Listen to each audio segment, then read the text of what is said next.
Pagod ka na ba sa buhay? Nariyan ang Panginoon para sa iyo. Ako po si Father Fiel Pareha at ito po ang ating segment, ang Daily Devotion, na kung saan tayo po ay magdarasal, magbabasa at magdidilay kasama ng salita ng Diyos sa buong taon. Manalangin tayo. Sa ngalan ng Ama, ng Anak at ng Espiritu Santo. Amen. Halina, Banal na Espiritu, liwanagan mo ang aming puso at isip nang maunawaan at maisabuhay namin ang iyong salita. Amen. Our Bible passage for today is from the Gospel of St. Matthew chapter 11, verses 28 to 30, and I read it for you. Come to me, all you that are weary and are carrying heavy burdens, and I will give you rest. Take my yoke upon you and learn from me, for I am gentle and humble in heart, and you will find rest for your souls. For my yoke is easy and my burden is light. Nabibigatan ka na ba sa buhay?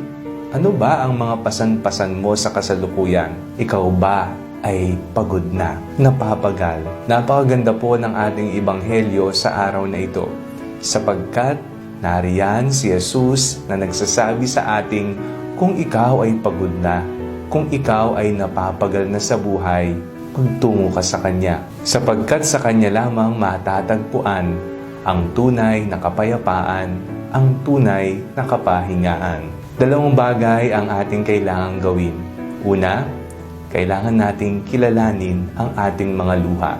Sa tuwing tayo po ay umiiyak, ito po'y nangangahulugan na tayo ay nasasaktan, tayo ay may pinagdadaanan, o kaya naman tayo ay nasa masidhing pakiramdam. Ito man ay tuwa, galit, poot, lungkot, hinanakit, o ano pa man yan. Ang luha ay siyang eksternal na ekspresyon ng ating pinagdaraanan sa kaloob-looban.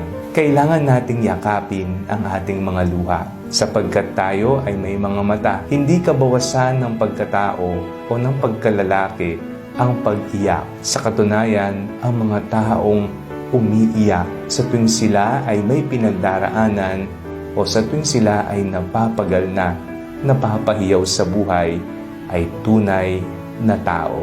Huwag mong itatwa ang iyong pagkatao. Umiyak ka kung ikaw ay napapaiyak. Matutong yakapin ang iyong mga luha. Pangalawa, kailangan mong kilalanin ang iyong mga takot. Ang takot ay mapanganib, pero ang takot ay maaari ring pagmulan ng biyaya. Tayong lahat ay natatakot at normal ito. Huwag kang mangamba sa tuwing ikaw ay natatakot. Ngunit ang takot, kung ikaw ay nagpadaig, maaari kanyang lumpuhin. Hindi mo magagawa kung ano ang kailangan mong gawin. Kaya, huwag magpadala sa takot. Kilalanin mo kung ano ang mga kinatatakutan mo sa buhay.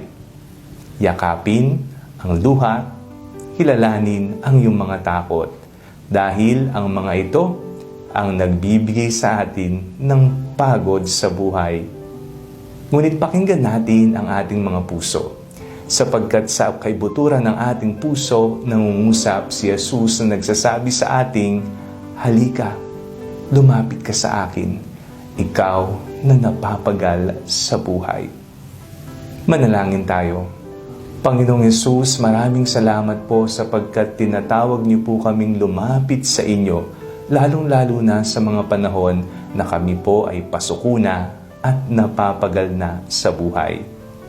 Sa inyo po nagmumula ang tunay na katahimikan, kapayapaan, at kapahingahan.